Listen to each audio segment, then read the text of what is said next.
Alrighty, folks, welcome back to the channel. Welcome back to the vlog. This video is brought to you by Starck's Performance and Maintenance. So any of your performance needs, no matter what your manufacturer is, Ford, Chevy, Mopar, whatever, your performance needs, maintenance needs, same thing. Doesn't matter what make model you have. Hit up Starck's Performance Maintenance. Tell them Modern Rent Hemi sent you, and Mike and or Matt will hook you up.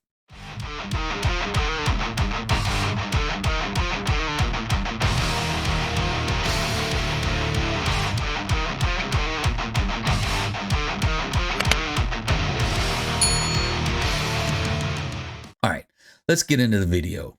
Let's talk about the retirement of Tim Kuniskis from Ram and Dodge.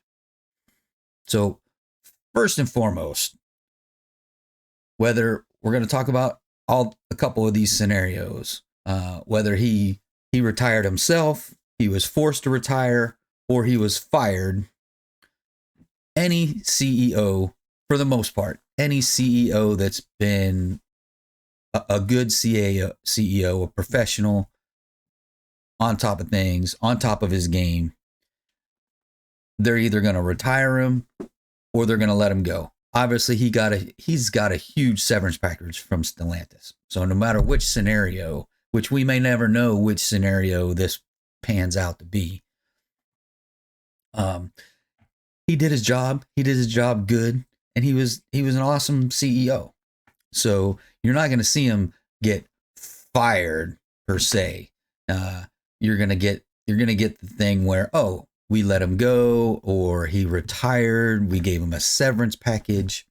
And that's any successful CEO, right? You're not going to see them get, bad mouth in the press by being fired. It's going to come off much lighter than that. And Tim I'm sure he got a huge severance package from Stellantis. There's no doubt in my mind.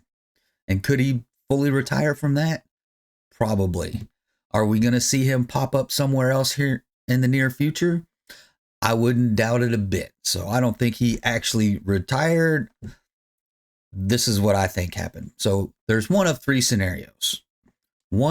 Scenario one, which I think happened, is Tim said, yep, Stellantis, you're going in the wrong direction for CDJR.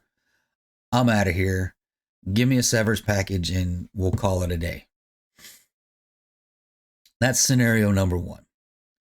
Scenario number two, Stellantis is pushing him out. So again, severance package, we'll say he's retiring, and Tim goes on about his business away from Stellantis.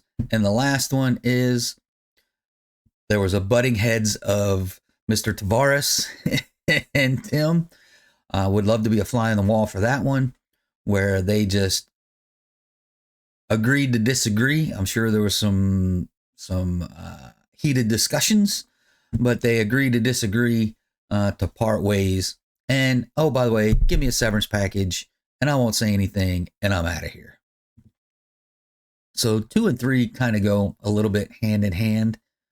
But yeah, I think Tim went in and said, look, you guys are going in a total wrong direction. I don't feel comfortable being the CEO going in this direction. Hand me a severance package and I'm out of here. So that's what I think happened. To be honest, is it was a difference of direction, and they just couldn't come to terms. Tim couldn't come to terms with staying with the direction that his leadership is pushing him in. And let's be honest, it's Stellantis leadership that's doing this to CDJR. And yeah, they bring in the CEO of Chrysler to take over Ram. They bring in the sales manager to take over Dodge. I mean, they're going to be around for a little while, but I don't see them being around too much longer, to be honest. I think CDJR is going to go by the wayside. And, you know, the only, quote, American cars we're going to have anymore, major manufacturers are going to be Ford and Chevy. It's just the direction that they're going in. And it's sad to say. But Tim, we love you, brother. We understand the position you were put in. And if I were you, I would probably do the same thing. Like, look, either you go this direction with me and turn this around, or you continue to go the direction you're going and you do it without me. There's no doubt in my mind, Tim had something up his sleeve once they come out with this. Hey, we're going to go this all electric inline 6 route. We're going to come in compliance with the EPA. Tim said, okay, great. This is a great idea to get us within EPA compliance.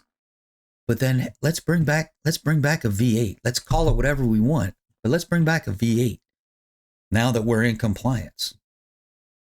And again, there's no doubt in my mind, Tim had something up his sleeve to bring back a V8, and Mr. Carlos Tavares wasn't having anything to do with it. And I think it was kind of an agreement to disagree. And Tim, here's your huge severance package and go into retirement. But like I said, I don't think he's truly retiring. I think he's going to be back, whether it's with one of the other American manufacturers or it's with you know, one of these foreign manufacturers wanting to bring up a performance line in their manufacturing. Tim's going to find a job rather, if he wants to, Tim can find a job rather quickly and not have any problems in doing it. So really, folks, there's my thoughts, my 3 scenarios. The one I think actually happened, like I said, is Tim went in there and said, you're going the wrong direction. I'm out of here. So tell me what y'all think in the comments below. You guys know I try and comment on each and every comment, at least the first reply. If you reply to that reply, I tend not to hit those. I hit them sometimes I don't. It's hit or miss, but I do reply to that first comment.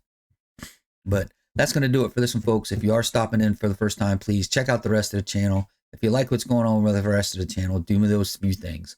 Like, subscribe, smash the bell, shoot me a comment, share it on your social media. I'll definitely appreciate it. Shake and Bake will definitely appreciate it, because every red penny from YouTube goes right back into Shake and Bake. That's going to do it for this one, folks. Till next time, adios.